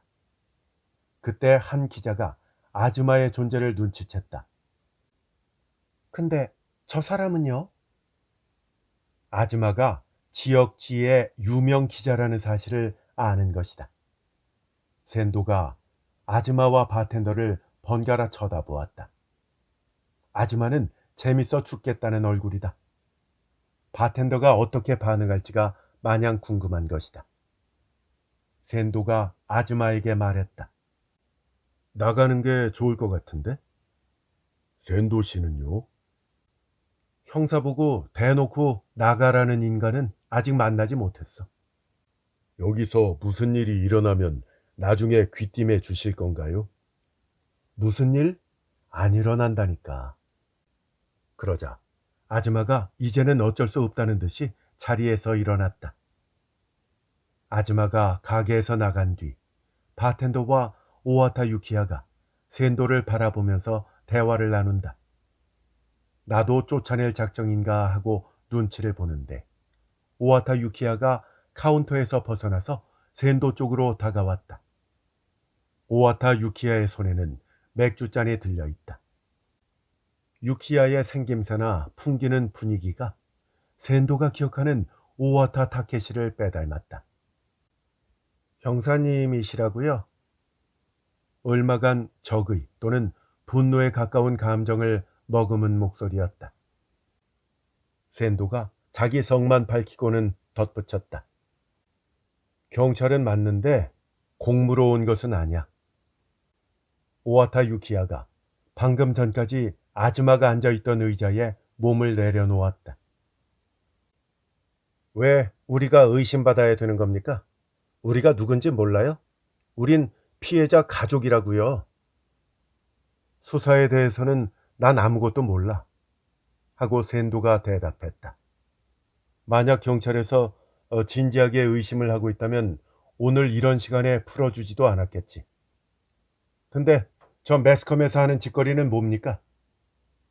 저 사람들은 피해자와 가까운 사람이면 닥치는 대로 혐의를 거는 게 특기야. 개를 풀어놓고 마구 물게 만들고 싶네요. 당신을 화나게 만들어서 그런 장면을 찍으려는 게 저 사람들의 의도야. 그 도발에 반응하면 얼씨구나 하고 좋아할 거야. 내가 아니라는데 왜 말귀를 알아듣지를 못할까요? 글쎄, 기자들의 구미에 맞는 요소가 당신한테 있나 보지 뭐. 알게 뭐람. 어쨌든 난 가족이란 말이에요. 유가족. 당신 말고 마음에 집히는 사람이 있다는 말처럼 들리는데? 아버지는 이 마을에서 인기 있는 사람은 결코 아니었으니까요. 업계에서도 인품 있다는 소리는 듣지 못하고 산 양반이었어요. 유키야의 말이 이어졌다. 지난 5년간만 떠올려 보아도 아버지는 문제만 일으켰다. 오폐수 처리 시설 설치, 그리고 꽃구경식이 관광객 대책과 관련해서 마을 관청과 충돌했다. 사료비 지불 조건을 둘러싸고는 농협 담당자와 부딪혔다. 그뿐만이 아니었다. 마시장에서 경매로 구입한 말 대금 지불을 지체한 탓에 판매자가 목장으로 쳐들어온 적도 있었다. 종마 공동구입 신디케이트를 형성했을 때도 역시 돈 때문에 고소 직전까지 갔었다. 두세 건의 문제점은 항시적으로 얽혀있는 삶이었다. 오와타 유키야는 다음의 말로 매듭을 지었다. 그러니까 이 마을만으로 국한하더라도 아버지를 원망하는 사람은 차고 넘쳤어. 경찰도 그걸 모를 리가 없을 거예요. 경찰이라고 가만히 있지만은 않을 거야. 샌도가 이렇게 말하는 사이 출입문이 열리면서 남자 하나가 들어왔다. 블랙 수트를 입은 호리호리한 남자였다. 오와타 유키야가 남자 쪽을 돌아보고는 몸을 일으켰다. 동생도 풀려났네요. 이젠 가족에 대한 혐의는 풀렸다고 보면 될까요? 저 남자가 오와타 타케시의 차남 신지다. 오와타 신지는 카운터 앞에 멈춰 서서는 샌도 쪽으로 시선을 날렸다. 아니, 형 유키야를 쳐다본 걸지도 모른다. 어라 하는 표정이었다. 유키야가 의자에서 일어나며 말했다. 얼른 범인이나 좀 잡아주시죠. 당신은? 경야 준비를 해야 되잖아요. 어머니가 상주지만 실질적으로는 내가 맡아서 해야 되니까요. 유키야가 카운터에 맥주잔을 돌려주고 나서 동생 신지와 시선을 주고받고는 가게에서 나갔다. 신지는 문이 닫히고 나서 바텐더와 한두 마디 주고받았다. 샌도 쪽으로 힐끔 시선을 날리는 걸 보니까 바텐더가 형사가 와 있다고 전한 모양이다. 신지는 유키야와 대조적으로 선이 가는 인상이었다. 피부가 희멀겋고 신경질적으로 보이는 외모다. 블랙 수트 안에 입은 흰색 노타이 셔츠 첫 번째 버튼을 풀어놓았다. 그런 식으로 흐트러진 차림이 신지와 제법 어울렸다. 신지가 바텐더한테서 글라스를 받아들었다. 희뿌연 반투명 액체가 담겨있다. 칵테일 종류인 모양이다. 신지가 글라스를 손에 들고 샌도 쪽으로 걸어왔다. 자기한테 무슨 용건이라도 있나 싶어서 샌도는 슬쩍 등줄기를 폈다. 하지만 신지는 샌도 앞을 지나치고는 피아노로 다가가더니 의자에 앉았다. 피아노를 치려는 것일까? 신지는 글라스를 피아노 상단에 얹고는 뚜껑을 열었다. 그러고는 곧바로 피아노를 연주하기 시작했다. 클래식 곡이었지만 샌도는 곡명을 몰랐다. 곡의 느낌으로는 쇼팽일까 하고 어림해보는 게 다였다. 신지의 연주는 계속되었다. 피아노를 치는 뒷모습에서 사정청취의 피로감이랄까 불편한 감정이 전해진다. 연주 자체도 어딘가 모르게 마구잡이로 두들긴다는 식으로 들렸다. 진지한 연주는 결코 아니었다. 2분쯤 연주가 이어지다가 느닷없이 신지가 연주를 멈췄다. 연주를 이어갈 의욕이 사그라진 모양이다. 신지가 글라스를 들고는 돌아보았다. 자신을 바라보는 샌도의 시선을 인지하고 있었다는 표정이었다. 입가가 이죽거리는 미소로 일그러진다. 경찰이라면서요? 하고 신지가 물었다. 음성도 사뭇 비아냥조다. 그래. 하고 샌도가 대답했다. 난 샌도라고 해. 물론 공무로 온 건 아니지만. 사정 청취가 방금 끝났거든요. 이제 제 혐의는 풀렸겠죠? 아, 풀어주고는 어떻게 하는지 지켜보려는 건가요? 글쎄, 그런 얕은 수까지 쓸 이유는 없겠지. 피아노를 좋아하십니까? 재즈 피아노 좋아해. 연주하는 것도요? 아, 연주는 전혀. 경찰분이시면 아버지와 제가 사이가 안 좋았단 얘기는 들었겠네요. 사이가 안 좋았나? 제가 고등학생 때 콩쿠르에서 홋카이도 지구 3위를 한 적이 있어요. 그 표창장을 들고 집에 갔더니 아버지가 도끼로 피아노를 부수고는 음악을 때려치우라고 하더군요. 그런데도 몰래 계속한 건가? 아니요, 그만뒀어요. 오늘처럼 이렇게 피아노가 있으면 만지작거리는 걸로 끝이죠. 연주가 근사하던데? 신지가 코웃음을 쳤다. 연주는 전혀 못한다면서요. 근데 알아는 듣는다고요? 천재랑 이 근사한 아마추어와의 차이 정도는 알지. 신지의 오른쪽 눈썹이 치켜 올라갔다. 때려치우라고 했던 아버지가 옳았다는 겁니까? 이거 괜히 그 오해만 불러일으켰네. 기립박수라도 쳐줄 걸 그랬어. 신지가 고개를 저었다. 형사님 말이 맞습니다. 전 그냥 아마추어죠. 아니, 이 마을에서만 치기에는 아까운 실력이야. 근데 형사님은 절 기다린 겁니까? 아, 그럴 리가 없겠네요. 조금 전까지만 해도 전 여기에 올 계획이 없었으니까요. 우연이겠지. 난 커피를 마시려고 무심코 들어온 거야. 신지는 말 나온 김이라는 듯 질문을 툭 던졌다. 형사님은 친아버지를 죽이고 싶다는 생각을 한 적이 있나요? 아니. 샌도는 신중히 대답했다. 오와타 신지는 팽팽한 긴장 상태 속에서 사정 청취를 받다가 방금 전에 풀려났다. 지금 한껏 신경이 날카로울 것이다. 신지는 칵테일을 한 모금 마시고는 말했다. 오늘 이런 질문을 수없이 들었어요. 당일에 아버지와 말다툼을 벌이지 않았냐? 두 사람 사이에 문제는 없었냐?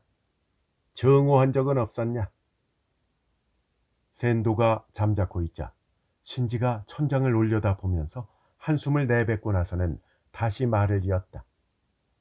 맨날 싸웠어요. 진로, 취직, 동거, 결혼, 신규 사업. 무슨 일이든 간에 싸움을 벌이지 않고 넘어간 적이 없었어요. 그런 의미에서라면 네, 맞습니다. 아버지를 평생 증오하면서 살아왔어요. 죽이고 싶을 만큼? 아니요. 하지만 아버지가 누군가한테 살해당해도 어쩔 수 없다. 이런 생각을 하기는 했었죠. 특별한 이유라도 있나? 이유야 여러 가지죠. 아, 저 형사님도 한잔 하시겠어요? 모처럼 상대가 봉인을 풀고 말을 풀어놓기 시작했다. 여기서 거절할 이유는 없었다. 내가 공무원이라서 말이야. 라고 샌도가 말을 꺼냈다. 더치페이로 하자고. 신지가 바텐더를 향해 말했다. 저 여기요. 여기 주문 받으세요. 샌도는 진토닉을 주문했다. 샌도의 진토닉이 나오자 신지가 질문을 던졌다. 증오했다든가 죽이고 싶었다는 마음을 품었다고 죄가 되는 건 아니겠죠? 협박만 안 했다면 죄는 아니지. 아버지는 소시적에만 해도 죽여버린다라는 말이 말버릇이었거든요. 그런 경우는 어떨까요? 경우에 따라서는 협박죄가 성립될 수도 있지. 특히 사냥총을 들고 있다거나 사냥개를 동반한 상황이라면. 실은 말이죠. 아버지가 그런 말을 뚝 끊고 전혀 하지 않았던 때가 있었어요. 그런 말을 할 필요가 없어졌다고 할까요? 주변 사람들과 문제를 일으키지 않았던 때였어요. 그래? 오래전 한때였죠. 신지가 글라스를 입으로 가져갔다. 아버지가 살인범으로 의심받은 적이 있었어요. 그러니까 갑자기 다들 아버지와 거리를 두더라고요. 예컨대 누가 청구서를 들고 오는 거예요. 반사적으로 아버지 미간이 찡그러지죠. 그러면 상대는 낯빛이 바뀌면서 깎아주겠다는 말이 튀어나오는 거예요. 그런 때가 한동안 지속된 것 같네요. 저 혹시 그 사건 아시나요? 실은 그 당시에 수사원 중에 하나로 이 마을에 왔었어.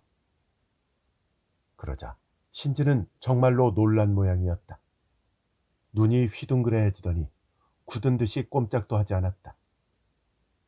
뭐예요? 신지가 부자연스러운 웃음을 지으며 말했다. 그 사건 수사하러 오늘 이 마을에 오신 건가요? 아니, 벌써 시효가 끝난 사건이잖아. 네, 그랬겠네요. 17년 전 가을이었죠. 법적으로는 이미 끝났어. 난 그냥 개인적인 관심 때문에 여기 왔을 뿐이야. 수사가 아니라고. 피해자였던 나가누마라는 사람도 아버지와 부딪혔었어요. 아버지 성격이라면 죽여버리겠다는 소리를 안 했을 리가 없어요. 그래서 아버지가 취조를 받았을 거야. 형사님이 아버지를 직접 취조했나요? 아니, 난 그때 신참 형사였거든. 그때 전 고등학생이었죠. 피아노를 배우던 시기였겠네. 저 단도직입적으로 물어보아도 될까요? 샌도는 신지를 물끄러미 바라보았다. 얼굴에서 이죽거리는 기미는 완전히 사라졌다. 어떤 질문일지 예상이 되었다. 형사님은 그 사건의 범인을 아버지라고 확신하시나요? 그 17년 전 사건 말이에요. 판단 불능이야. 라고 샌도는 대답했다. 형사라고 해서 모든 정보를 다 알 수 있는 건 아니야. 정보 없이는 판단할 수 없다고. 인상만이라도 상관없습니다. 지금도 아버지가 범인이 아닐까 의심하고 계시죠? 샌도는 뭐라고 대답해야 할지 망설였다. 그 사이 신지가 말했다. 그 침묵이 대답이네요. 함부로 대답할 수 있는 질문이 아니야. 그러자 신지가 별 얘기라는 듯이 툭 내뱉었다. 실은 전 아버지가 범인이라고 생각해요. 충격을 감추며 샌도는 물었다. 무슨 근거가 있어서 하는 말인가? 아니요, 근거 같은 건 없어요. 다만 나가누마 씨와 문제가 있었다는 건 잘 알죠. 나가누마 씨도 아버지 못지않은 사나운 남자였거든요. 나가누마 씨도 아버지한테 죽여버린다는 소리를 하지 않았을까요? 아버지는 그 협박을 듣고 진짜 살해당하는 게 아닐까 걱정했어요. 본인 역시 누군가를 죽일 수 있는 사람이라는 걸 자각하고 있었기 때문이죠. 아버지를 범인이라고 여기는 근거치고는 너무 막연한데? 초등학교 다닐 때 아버지가 집에서 키우는 돼지를 잡은 적이 있어요. 그 무렵 농가에서는 보기 드문 풍경은 아니었죠. 초등학생 때라면 오아타가 이 마을로 이사 오지 않았을 시기다. 치토세시에서 자그마한 목장을 운영하던 무렵인가? 신지의 말이 이어졌다. 아버지가 따라오지 말라고 했는데 전 돈사까지 몰래 따라갔어요. 돈사 안에 큰 도끼를 든 아버지가 보였죠. 전 돈사 뒤에 숨어서 지켜보았어요. 아버지가 도끼로 돼지 이마를 내려치자 돼지가 단번에 죽었어요. 전 그날 충격을 받아서 밥이 안 넘어갔어요. 나가누마시 사체가 발견됐다는 얘기를 들었을 때 전 돼지 잡던 아버지의 모습이 떠올랐어요. 샌도는 너무나 뜻밖의 이야기 전개에 당황하면서 말했다. 내일이 아버지 경야라면서 괜한 기억을 들쑤시지 않는 게 좋겠어. 그러자 신지는 또다시 칵테일을 한 모금 마시고는 샌도 말은 들리지 않았다는 양 계속해서 말했다. 이 마을을 떠나면서 제일 걱정됐던 건 바로 형이었어요. 아버지랑 성격이 꼭 닮았으니까요. 무슨 일이 벌어지면 아버지를 때려 눕힐 수도 있는 사람이죠. 내가 옆에 있으면 어떻게든 말릴 수 있을지도 모르지만 이번 사건이 형소행이라고 말하는 건가? 아니요. 형짓이 아니라는 말이죠. 그렇게 되기 전에 아버지가 죽었잖아요. 범인은 외부 사람 아니겠어요? 아버지를 원망했던 누군가겠죠. 죽여도 되지 않을까 하는 생각이 떠오른 누군가. 아니, 죽여 마땅하지 않나 하고 깨달은 누군가. 그런 누군가가 있었을 거예요. 신지가 다시 칵테일 글라스를 들었는데 이미 비었다. 신지가 불쑥 자리에서 일어났다. 그만 가봐야 되겠네요. 형사님 몫은 안 낼 테니까 걱정 안 하셔도 됩니다. 샌도는 신지가 카운터 앞까지 걸어가는 모습을 지켜보았다. 취할 정도로 마시지 않았다는 것은 분명했지만 순간적으로 취기가 도는 체질일지도 모른다. 샌도는 신지의 정신 상태가 살짝 걱정되었다. 신지가 저 상태로 게스트하우스에 돌아갔다가 다시 술에 손을 댄다면 상당히 해로운 술이 되지 않을까. 휴대전화가 울렸다. 사쿠마였다. 아들들을 풀어줬어. 라고 사쿠마가 말했다. 그리고 조금 전에 수사본부 설치도 요청을 했고 오늘 중으로 삿포로에서 관리관이 지원 올 거요. 근데 넌 지금 어디요? 샌도가 가게 이름을 말하자 사쿠마가 웃으며 말했다. 그렇게 가까운 데 있었냐? 거기 조금만 기다려. 커피라도 마시자. 사쿠마가 잠시 후에 가게 안으로 들어와서는 말했다. 아들 둘을 용의자로 단정하기는 힘들다고. 동기는 있다. 알리바이도 수상하다. 장남 유키아는 지가지에, 차남 신지는 목장 내 게스트하우스에 있었다. 둘 다 마음만 먹으면 내부 사정이 훤한 안채에 밤중에 침입하는 것은 문제도 아니다. 하지만 물증이 전혀 없다. 관할서가 사흘 동안 범인을 찾아내지 못한 이상 도경 본부의 베테랑 수사원들에게 부탁하는 수밖에 없었다. 사쿠마의 목소리에서 피곤이 물씬 묻어났다. 혐의를 완전히 지우지는 않았지만 물증이 없는 이상 더 이상의 행동은 오해를 불러일으킨다. 공판에서 자백을 강요했다는 말이 나올 수도 있다. 관할서로서는 도경 본부에 수사 지휘를 위탁할 수밖에 없었다. 더더군다나 외부 범행 가능성도 대두된 이상 충분한 인력이 필요한 상황이었다. 샌도가 물었다. 여기서 일하는 사람들에 대한 혐의는 다 깨끗한 건가요? 사쿠마가 고개를 끄덕였다. 칸노가 그럴 가능성은 너무 희박하지. 오와타답지 않게 칸노를 아주 아꼈다는디. 일솜씨가 괜찮았나 봐. 그리고 두 사람 사이는 아주 좋았디야. 동기도 없고. 젊은 직원이 하나 더 있던데요. 하라다라는 청년 말이에요. 어떤 사람이죠? 하라다 아키오. 나이가 18살이었던가. 일을 가르치면 군말 없이 곧잘 하는 청년이라고 들었어. 일의 순서를 알려주면 그대로 순순히 따른다고 말이야. 이 융통성이 없다고 할까, 임기응변이라는 걸 몰라서 답답하다고 칸노가 투덜대기는 하더구만. 부모님은 이 마을 사람인가요? 어머니가 삿포로에 산디야. 조부모는 우라카와에 살고. 하라다는 우라카와에 있는 조부모 밑에서 자랐어. 그 장애인 승마 재활요법 뭐 이런 걸 가르치는 학교도 다닌 적이 있나 보던디. 올해부터 오와타 목장에서 일하게 됐디야. 싸게 부릴 수 있는 일꾼이 필요했던 오와타로서는 하라다 같은 애는 거저 주운 거나 마찬가지였겠지. 사쿠마가 웃으면서 덧붙였다. 혹시나 해서 말해두는디 걔한테도 동기는 없어.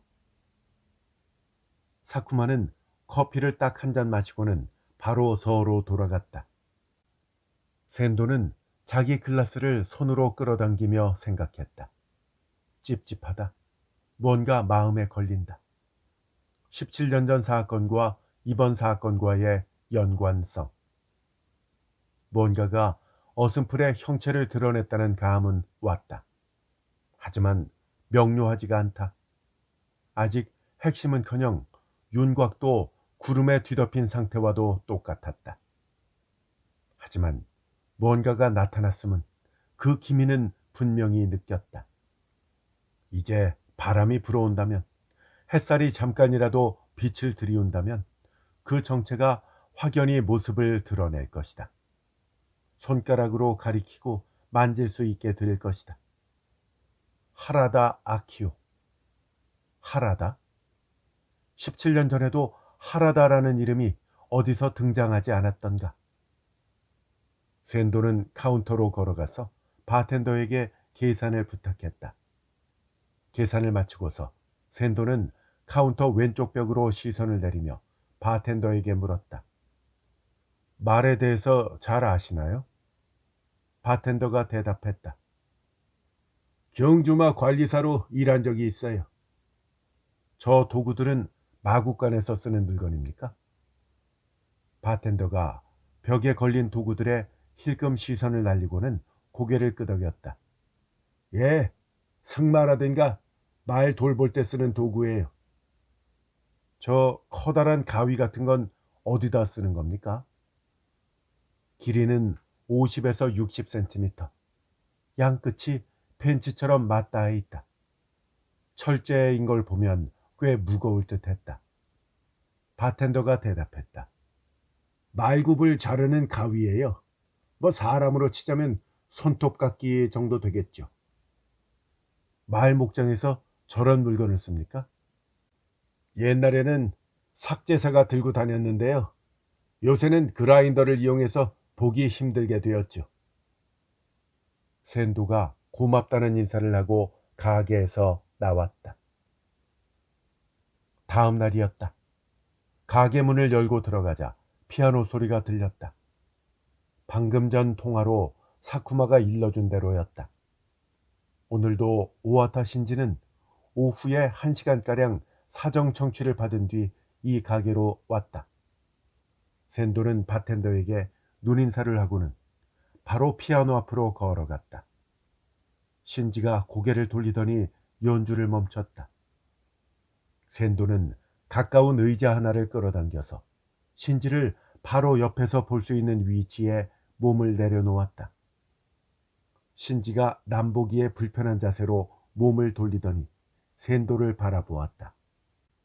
왜 그러시죠? 신지가 물었다. 오늘 사정 청취는 정말 별 대수롭지 않은 사항만 확인하고 끝내더군요. 샌도는 신지를 뚫어져라 쳐다보며 말했다. 오늘 우라카와까지 갔었어. 그 마을에서 확인하고 싶은 게 있어서 말이야. 신지의 뺨이 미세하게 경직되었다. 허나 자신을 응시하는 샌도의 눈길을 피하지 않고 똑바로 마주본다. 당신이 무슨 말을 하든 무섭지 않다고 웅변하기라도 하듯이. 하라다 아키오라는 청년에 대해서 조사를 했지. 당신은 이미 알고 있었지?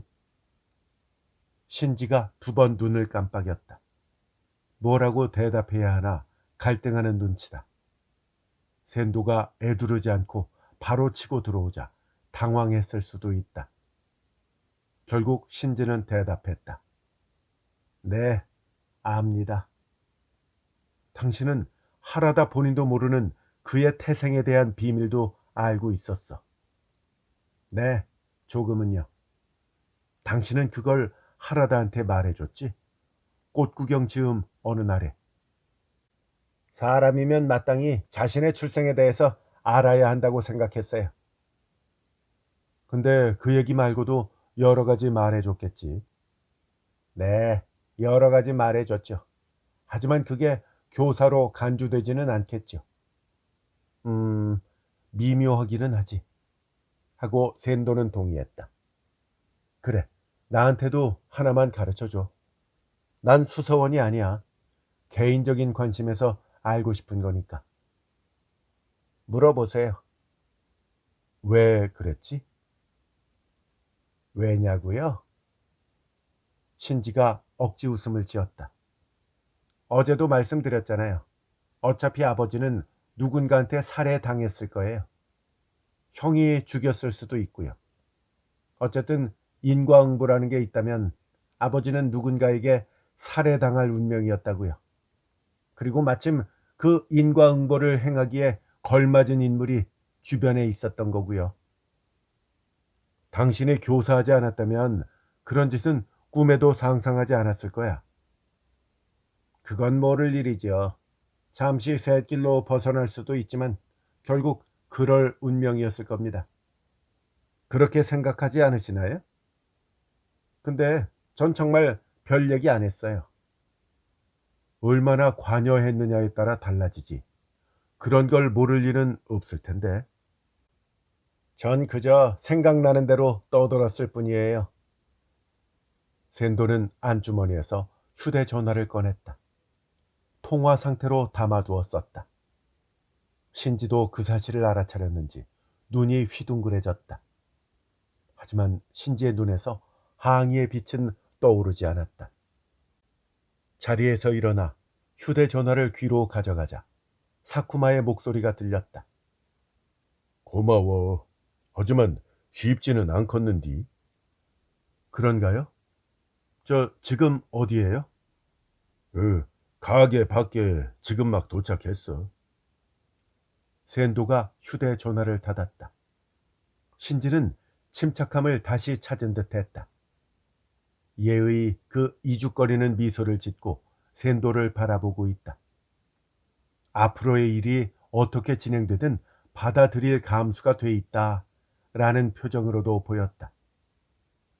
샌도는 신지에게서 눈을 떼고 가게 밖으로 나갔다. 가게 앞에 세단 한 대가 세워져 있다. 운전석에 앉은 사쿠마가 보였다. 샌도는 조수석에 올라탔다. 사쿠마가 말했다. 신지가 하라다한테 어느 정도 말했는지 알 수 없지만 하라다의 진술은 취조관이 유도했다는 의심을 사게 될 거예요. 변호사는 그쪽을 파고들겠지. 책임 능력의 유무도 논쟁이 될 테고. 나이가 어려서 소음검을 해도 쉽지 않겠어. 사람이 죽었단 말이에요. 아니, 한 사람이 한 사람을 살인자로 만들었어요. 그런데도 소음검이 힘들까요? 수사본부에 이 정보를 올려야지. 하지만 관리관이 어떻게 판단할지는 나도 장담을 못하겠어. 겉으로만 보아서는 규칙 타령만 하는 수제 캐리어 타입은 아닌 것 같긴 한디.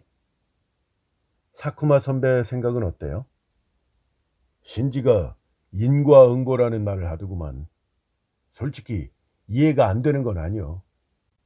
17년 전에 그 사건, 법으로 심판하지 못했던 살인범을 피해자의 친아들이 살해한 거잖아. 게다가 어쩌면 그 아들은 법의 심판을 피할 가능성도 있어. 사회 통념으로 생각해봐도 나름 납득이 가는 결말 아니여? 근데 넌 어떻게든 송검을 해야 한다 이런 거요? 샌도가 말했다. 아니요. 실은 오늘 이 마을로 돌아오면서 저도 같은 결론에 도달했어요. 근데 그게 과연 타당한지 갑자기 자신이 없어졌죠. 그런데 사쿠마 선배도 똑같은 결론이라니까 이제야 마음이 좀 놓이네요. 어쨌든 그런 판단은 위에다가 맡겨야지 뭐. 근데 배 안 고파?